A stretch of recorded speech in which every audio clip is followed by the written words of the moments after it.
जय गुरुदेव दत्त श्री महागणाधिपतये नमः श्री महासरस्वत्यै नमः गुरुपादुकेभ्यो नमो नमः दत्त दत्त दत्त మనము పూల విషయంలో అనేక సందేహాలు జరుగుతుంటాయి.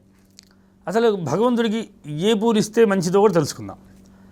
పువ్వు అనేది ఎలా ఉండాలంటే మల్లెపూ సువాసన భరితమైంది, గులాబీ పువ్వు ఎప్పుడు కూడా సువాసన భరితంగా ఉన్న సువాసనతో ఉన్న పూలనే భగవంతుడికి అర్పించడం వల్ల మన జీవితం కూడా సువాసనతో ఉంటుందని. మన సుఖంగా ఉండాలి అంటే పువ్వు అందంగా ఉండాలి, అది వాడిపోకుండా ఉండాలి, చాలా తేజవంతంగా ఉండాలి. ఆ పువ్వునే భగవంతుడు సమర్పిస్తే భగవంతుడు మనకు కూడా మన జీవితాన్ని కూడా తేజవంతంగా ఉంచుతాడు. ఆ పువ్వు ఎప్పుడైతే మనం స్వామివారికి సమర్పించిన తర్వాత కొన్ని మిగిలిపోయిన పూలు కింద పడితే కనుక ఆ పూలు తీసుకొని మన ఇంట్లో ఇల్లాలకి ఇచ్చినట్లయితే తద్వారా స్వామివారికి నిర్మాల్యాన్ని మనం పెట్టినట్టు అవుతుంది. తద్వారా మన సంసార జీవితం కూడా అద్భుతంగా కనబడుతుంది. పూలల్లో ఎప్పుడు బంతిపూలని మనం పూజకి వాడము. బంతిపూలని ఎందుకు వాడమంటే బంతిపూలు చాలా సువాసన భరితమైనవి, కానీ దాన్ని పూజకి వాడం మనం. ఎందువల్ల అంటే ఒక వస్తువుని అశుభాన్ని వాడినట్టే దాని శుభాన్ని వాడలేం మనం.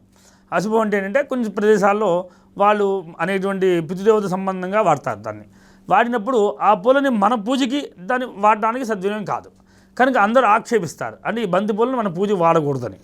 కనుక మనం ఏం చేయాలి అంటే ఆ బంతిపూలను డెకరేషన్ అంటే ఇంటి ముందు అలంకార ప్రియంగా వాడుకోవచ్చు, అలంకారంగా చేసుకోవచ్చు. చుట్టూ కింద వైపు అంతా శివుడికి అలంకారంగా మార్చుకోవచ్చు, లేదా ఏ దేవతకైనా కింద అలంకారంగా చేసుకోవచ్చు. కానీ ప్రత్యక్షంగా ఒంటి మీద మాత్రం వేయడానికి లేదు.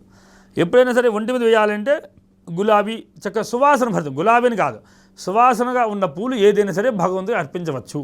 వాసన లేని పువ్వు మాత్రం పొరపాటు వాడకూడదు. గన్నేరు పూలు, గన్నేరు చెట్టు పూలు కొన్ని పూలు ఉంటాయి, ఆ సువాసన రావు, తెల్లగా ఉంటాయి, మొగ్గల్లానే ఉంటాయి, అసలు వాడకూడదు.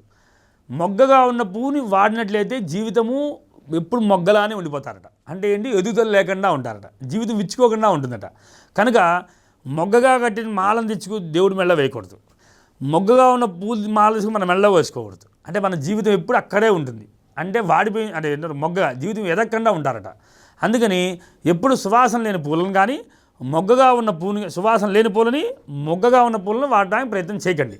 మళ్ళీ ఇంకో విషయం, సూర్యాస్తమయ సమయంలో చీకటి పడిన తర్వాత పూలు ముట్టుకోకూడదు, పూల చెట్టు దగ్గర పోకూడదు, పూలు కోయకూడదు.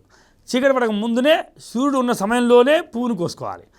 కోసే పువ్వు అందంగా ఉండాలి, తేజవంతంగా ఉండాలి, అది తీయాలి. ఆ పువ్వుని మాత్రమే భగవంతుడు అర్పణ చేసి మనం పెట్టుకోవాలి. మనం అనుకుంటాము ఏ పువ్వునైనా సరే, ఏ ఆహారమైనా సరే భగవద్ అర్పణం చేయకుండా మనం తినకూడదు. ఇది ఏది మంది కాదు. మనము భూమి మీదకి చాలా వరకు సర్వసుఖంగా అనుభవించడానికి వచ్చాం. అనుభవించేసామా, ఈ శరీరాన్ని వదిలేసాము, మళ్ళీ ఇంకో శరీరంలోకి వెళ్ళిపోతాం. అంటే ఏంటి, ఇది ఏది మంది కాదు. అంటే మందంటే ఏది, భగవంతుడే.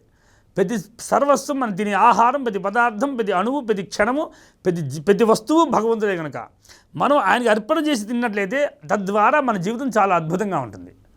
ఈ శరీరము మంది కాదే, అప్పుడు ఈ శరీరం మొత్తం భగవద్ అర్పణమే కదా, ఈ శరీరమే భగవంతుడు కదా, అసలు మనం కాదు కదా ఇది. కనుక ప్రతి పదార్థాన్ని భగవంతుడు అర్పణ చేసి తీసుకోవాలి. అలానే పూలని మీరు భగవంతుడికి ఇచ్చిన తర్వాత మీరు జీవితం సుఖంగా ఉండాలి అంటే కనుక అందమైన పువ్వు తీసుకొని రాజమాతంగి నమః అని కనుక మీలో ఉన్న ఉత్తమ స్త్రీలకి, మీ భార్యకి కానీ మీకు ఇష్టమైన అమ్మాయికి కానీ రాజమాతంగి నమః అని చెప్పిస్తే ఆ స్త్రీ మీ యందు చాలా అనురాగంతో ఉంటుందట.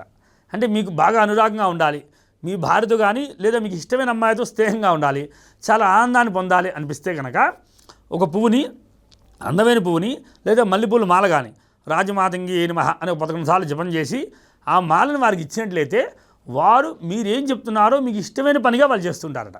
తద్వారా మీ ఇద్దరు చాలా ప్రేమగా మారిపోతారట. అంటే ఇది ఒక గాంధర్వ వివాహంలో ఉన్న వాళ్ళకి చాలా బాగా ఉపయోగపడుతుంది. అలానే దంపతులుగా ఉన్న వాళ్ళకి భార్య భర్తను ఇబ్బంది పెడుతున్నా లేదా ఇబ్బందిగా అనిపిస్తున్నా, కొన్ని మనకి తట్టుకోలేకపోతున్నా వారికి కనుక ఇలాంటి మాల సమర్పించినట్లయితే, ఇచ్చి పెట్టుకోమని చెప్పినట్లయితే వారు పెట్టుకోవడం వల్ల రాజమాతంగి నమః అని జపం చేసి ఒక 11 సార్లు స్మరణ చేసినట్లయితే వారు మీ యందు చాలా ప్రేమ ఉంటారు, కోపతాపాలు మానేస్తారు, చాలా ప్రేమానురాగంతో ఉంటారు. మీ సమస్యలు త్వరగా చెక్ పెట్టవచ్చు. అంటే అంత పూలలో అంత శక్తి ఉన్నదని లెక్క. అంటే మన భగవంతుడికి పొరపాటు వాడిపోయిన పూలు ఇచ్చినట్లయితే మీ జీవితం వాడిపోయినట్టుగా కనబడుతుంది.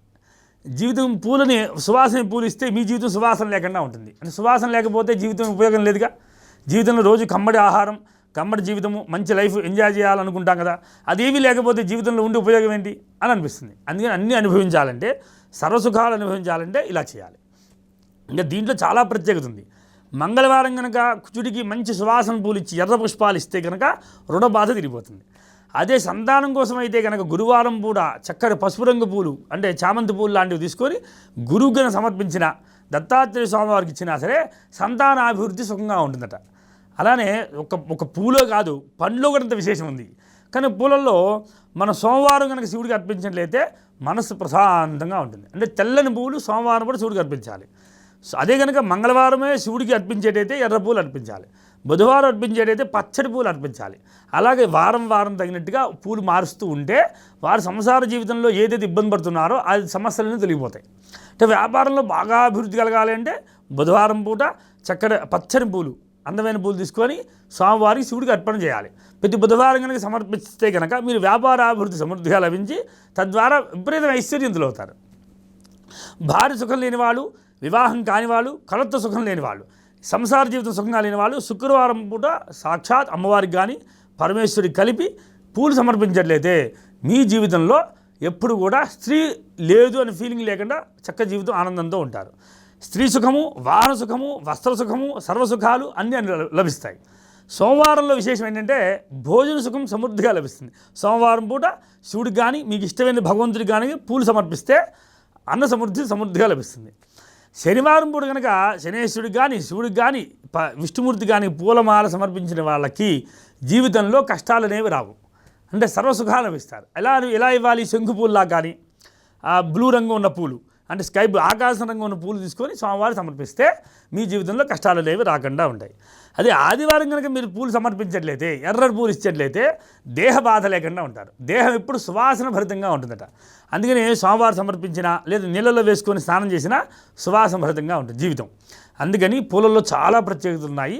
కనుక మనము పువ్వును సమర్పించేటప్పుడు అది అందమైన పువ్వు అయ్యే ఉండాలి, స్వామివారికి ప్రీతికరమే ఉండాలి, అది ప్రేమగా మనం సమర్పించాలి.